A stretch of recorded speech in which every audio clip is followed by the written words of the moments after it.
What is going on, motorcycle family? Welcome back to the Brazilian Grand Prix review. We are, well, the second weekend into the season now, and yeah, I mean, action keeps coming thick and fast. Loads of talking points. So yeah, here today to dig into all of it and sort of get into a little bit of well, the review of the brand new track that we weren't expecting this year. Yeah, I mean, for those who've watched it already, bit of a hectic one. We're going to go into some of the news lines, obviously talk a little bit about the results and where the championship standings are following the weekend in Brazil. Talk a little bit about the madness that ensued in Brazil as well, because it was a little bit hectic this weekend. And yeah, then we'll talk about maybe some questions that we've been posed by some of the listeners and some of the watchers of the channel. So that'll be good. So yeah, in terms of introductions, really, I mean, huge weekend of action. Loads to talk about because obviously everyone was trying to learn the track at the same time. There was some mixed conditions that really threw it up in the air as well, which obviously makes it interesting. Aprilia continuing the rich reign of form. We didn't know if they'll be able to carry that from Thailand through to Brazil. Clearly they could. It was no problem. We saw Bez and Martin, featuring heavily as well as the other Aprilia riders throughout the weekend. We'll talk more about that. Mark, I mean, is he human now? Is he not an alien anymore? Certainly had a bit of a battle this weekend. We'll talk a little bit more about that throughout the show today as well. Obviously, a bit of a topsy-turvy weekend in terms of things like flooding and, well, big holes in the track that opened up, making it look a little bit amateurish, frankly. Silly season, again, still waiting for things to be confirmed. We did get one rumour, so we'll talk a little bit about that as well. There was some other riders that just continue to have a tough time.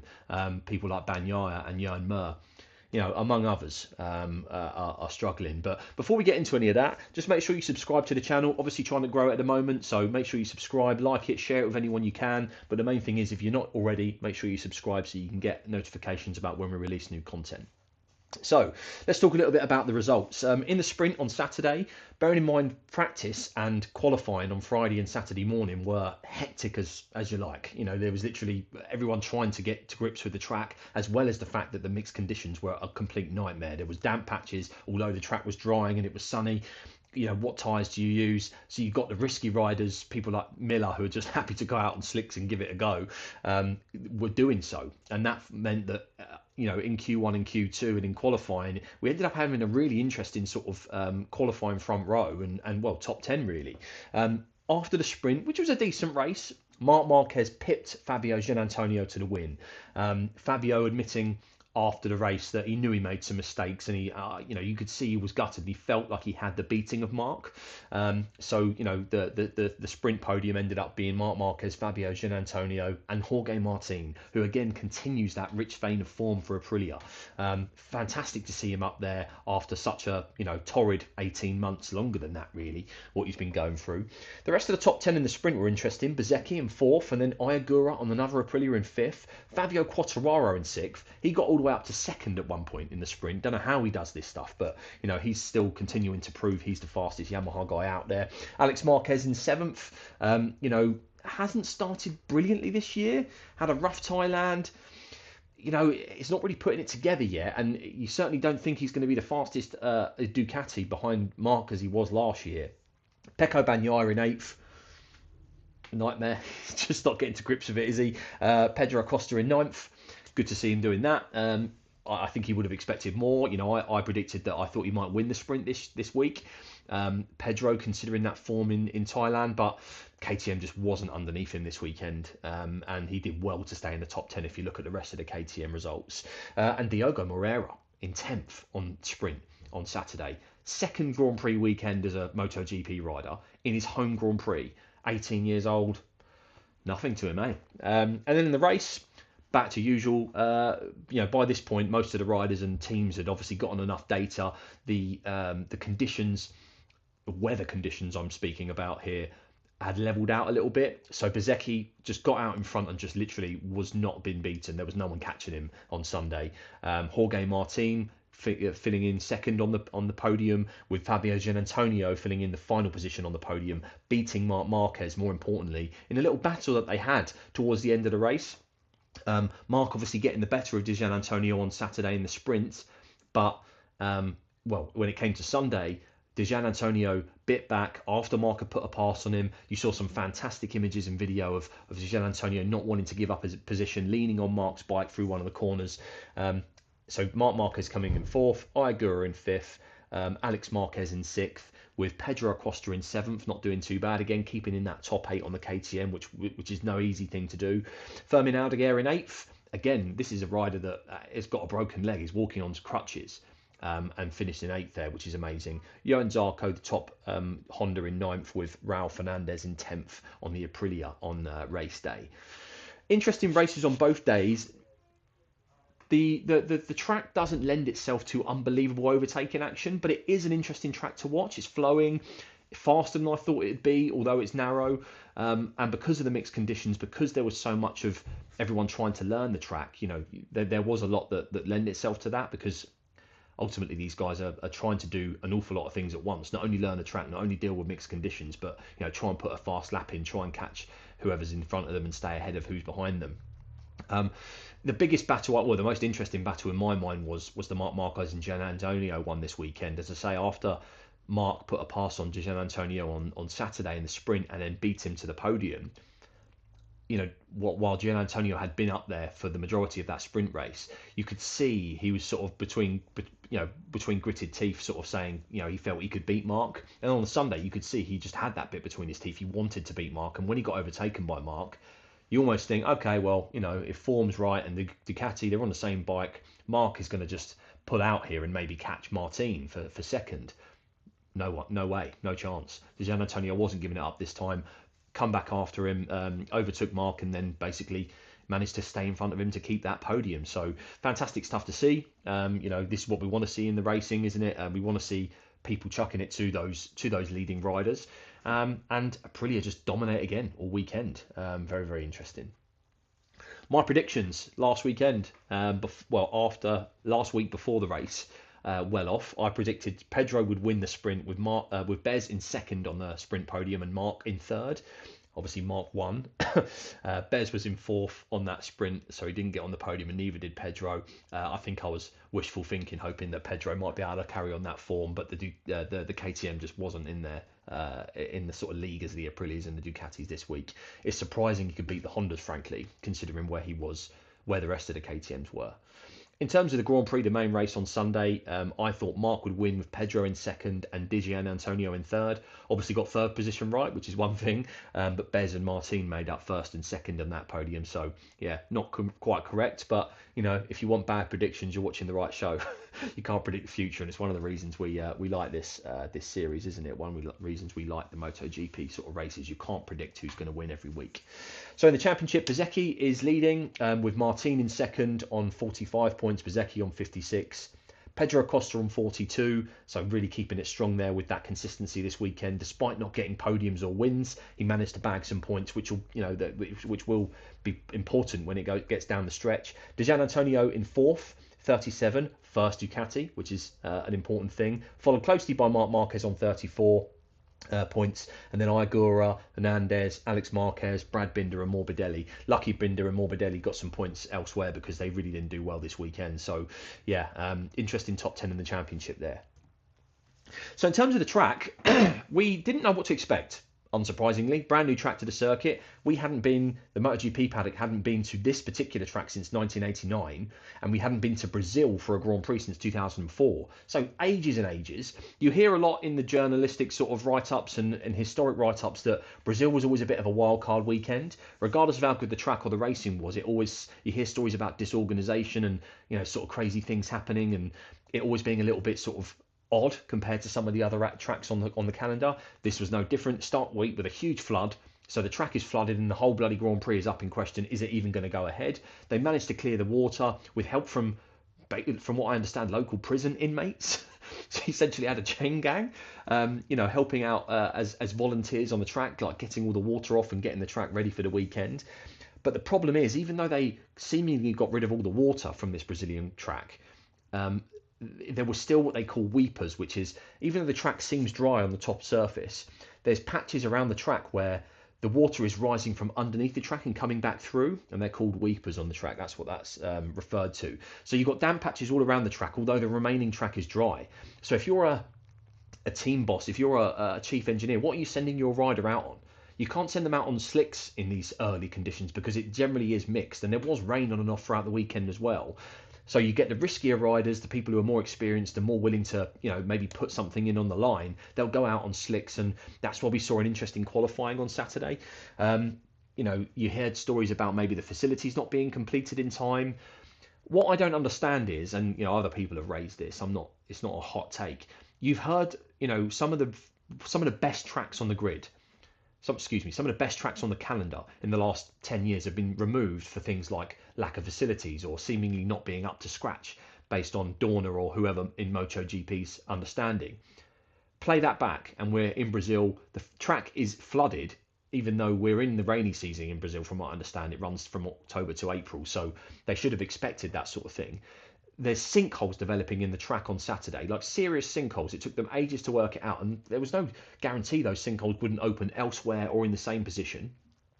You've got the actual track surface, the asphalt on Sunday, breaking up as the MotoGP riders take round some of the fast bends. It's a fast track. There's a very fast average speed, and this is a track that we've come to for the first time when we're potentially losing places like Phillip Island and God knows what other classics over in years to come, and what we've lost in the last few years. So that is a tough one to stomach. But broadly, the riders seem to enjoy the track. It, as I say, it was faster than I thought it might be, considering when you saw the TNT Sports boys like going round in the truck. I think it was Neil Hodgson and co. Sylvain Gintoli going around the track before the weekend, and it seemed quite narrow. It seemed like it might be quite tight, but there was some overtaking opportunities, and it was a flowing track, a good track to watch, which you can't ask for much more than that. Obviously, the sinkhole aside, all of that sort of stuff is a bit of a nightmare, but there you go. The sessions, because of the way that the track was, made it interesting, and ultimately we want things that are interesting. We want things that are changeable, because that makes it interesting to watch. We don't want it to be processional and know who's going to be on the podium every week, or know which rider is going to be best, or which bike is going to be best. So in that regard, I think we had a positive weekend overall. Good to see a good mix of characters throughout the weekend and the top of the sessions, and I think again the track lends itself to that because it was new. But broadly, I think if I had to rate it, the track you're going to give a sort of 6 or 7 out of 10. It's never going to be as good as some of the favourites out there, but it was a decent one, and better than some of the others on the calendar. The weekend overall as an event, I'd say more of a 4 or 5. Let's say if you're looking at it through the lens of a business opportunity and something that looks professional, it really wasn't. From a neutral's perspective, it's fantastic. It's hilarious to watch this sort of stuff happening, but you don't want the riders to be subjected to more danger than they already are at the speeds that they're riding. So you've got to bear that in mind. In terms of the manufacturers, let's do a little bit of breakdown of that, as we always do. So Aprilia, if you look at the results over the weekend, Martin on the podium on Saturday and a 1-2 on Sunday with Bez and Martin. Bez has now led, in terms of Sunday Grand Prix, the last 4 races in a row, he hasn't been overtaken. He's led every lap of every race of the last 4. Now, that sounds boring because of the domination of Ducati in the prior 3 or 4 years. I think it's refreshing to see that the Ducatis are now having to come up with new ideas. You can see all the guys in the Ducati box looking nervous and getting more and more angsty as they're not winning these races, and they're expected to be the number one, right? Ducati is just expected to win. It's all about racing. So Bez just has a fantastic Sunday after struggling Friday, getting to grips with Saturday and getting that 4th position in the sprint, and then just winning without even, at a canter it seemed on Sunday. Fantastic news for Martin. Can't touch on that enough. Think about this guy, what he's been through. Think about the lack of training he's had. Think about how little time he's had on the Aprilia versus Bez, and then realise what he's doing. I think you give him a couple more weekends, Martin, assuming he can stay fit, and he could be up there with Bez challenging. And he's a better rider than Bez in my estimations. He's a former world champion, very, very recently, and when they're on the Ducatis, he always outperformed Bez. Most of the time, I say always, most of the time when he was fit.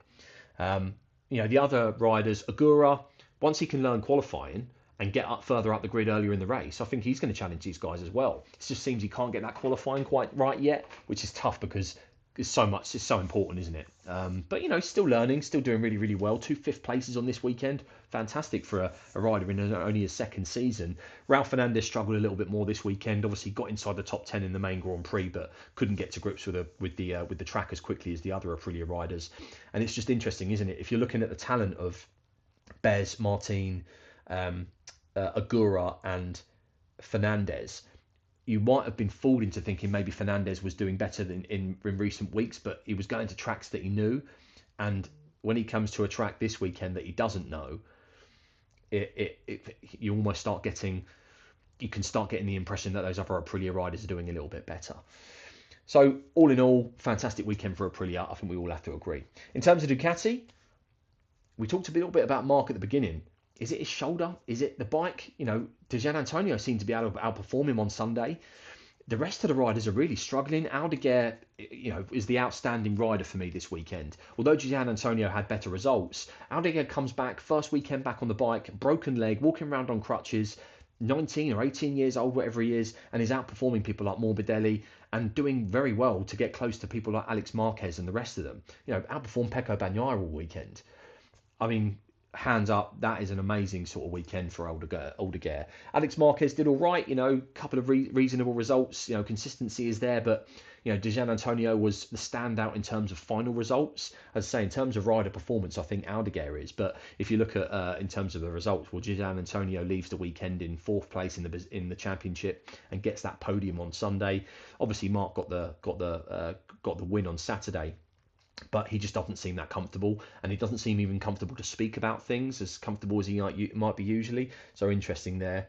In terms of Honda, so with Ducati, I think all in all an okay weekend. They need to be doing better. With Honda, Johan Mir had the pace, was showing top 6 pace, fell off both days. Nightmare. I don't know what more you can say about the guy. In terms of the last few years, the last 50, 60 Grand Prix, he's finishing less than he starts. It's tough. He falls off so often, and it's so frustrating. He looks fantastic on the bike. He's really muscling that Honda around, isn't he? But seemingly can't stick on the bike to finish the races. The rest of the guys making up the numbers. Zarco did okay. He's I think he's in the top 10 in the championship, and he had a top 10 in one of the days this weekend, so not too bad. Moreira, fantastic ride, Honda rider of the weekend for me. Second ever MotoGP Grand Prix as a MotoGP rider. Home race in Brazil for the first time in 15 years or something. No, 20 years. Loads of pressure on the lad. He's wearing the Brazilian colours. He had the specific the bespoke crash helmet with the Senna replica crash helmet this weekend, being it the Senna Grand Prix. Obviously, that's what the track is named after, and he just did fantastically well. You can't expect him to mix it with the Ducatis and Aprilias, but he was in and amongst the top Hondas, outperformed the Yamahas and most of the KTM's. Can't argue with that, really, in my opinion. Marini, I think he's just, I don't know if he's got a ride for next year. He's never really been consistently faster than any other Honda rider since he's been there. I know he's a fantastic development rider. I think we all want him on the grid. It's fantastic to hear him speak about what's going on with the bike, and unlike anyone else, in my opinion. But I don't know if that's going to amount to a decent ride. You'd like to think maybe he gets back on a VR46, or maybe he becomes a test rider. We'll talk a little bit about Deadwood at the end of the show today. Don't know if he falls into that category. In terms of KTM, Acosta is the only one who's actually showing pace, or did show pace this weekend, which is disappointing for the mark, because you saw in Thailand, Brad Binder was at least getting closer to the front. This weekend, Binder, Bastianini, and Maverick Vinales. I mean, Maverick is another matter, but we're just all at the bottom of the order, really. They didn't have a great weekend at all.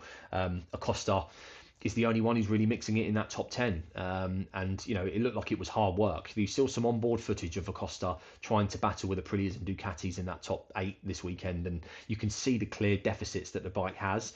It must be really, really tough work to do that, but it is what it is. He's given his best, and it's amazing to see, and I hope he can continue with that form as we get into tracks that he knows, and hopefully the KTM can perform better in. Overall weekend for KTM was not good. And then Yamaha, the less said the better.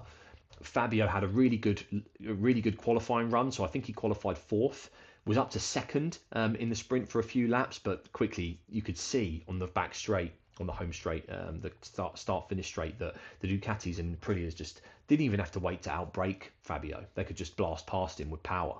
An interesting sort of note from Top Rack afterwards. He had another decent weekend.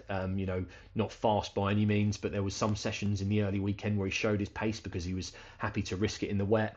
After the weekend, where he sort of admitted to not having the results he wanted, but saying that he's learning things, and said that he's learning where he can use the bike. So in cornering and braking, you can use the Yamaha to maybe make up some space when you're in the right positions. But alluded to just no rear grip and not understanding how to lay the grip down for the bike, quite like Quattuaro and some of the other Yamaha riders. Rins, Miller, I don't know what you can expect from these guys. The bike is it's just not competitive, and it's not going to be. They're at the bottom of the order, and they're just going to be phoning it in, I assume, and trying to get as much data as they can until next season. So in terms of talking points, there's a couple things. We've got some questions from people that are watching the show, which is fantastic, and make sure you keep doing that. This is something that we're going to do, talking points every sort of review after the race weekends of World Superbike and MotoGP. So if you have things that you want to ask about or things you want to question, and get the opinion of us here at MCF, just fire them in. Do it in the YouTube comments, or do it on DM us on Instagram at Motorcycle Family UK. So the talking points that we had down here on Mark. Is it the shoulder or is it the bike? We know he's still coming back from an injury. You've got to assume it's a hard injury, and his body has been under an awful lot of pressure anyway, regardless of this injury. Is it that, or is it the bike that's causing him to not be able to really sort of chuck it with the rest of the guys? I can't believe I saw Di Giannantonio sort of outperform him, outride him on the same bike on Sunday. That is something that I just haven't been used to seeing since he was at Honda. There was times there was a long time when he was at Honda where he was overriding the bike, crashing more often than not to try and keep pace with the people at the front of the race, because the Honda just didn't have the pace to be there. That shouldn't be true of this Ducati.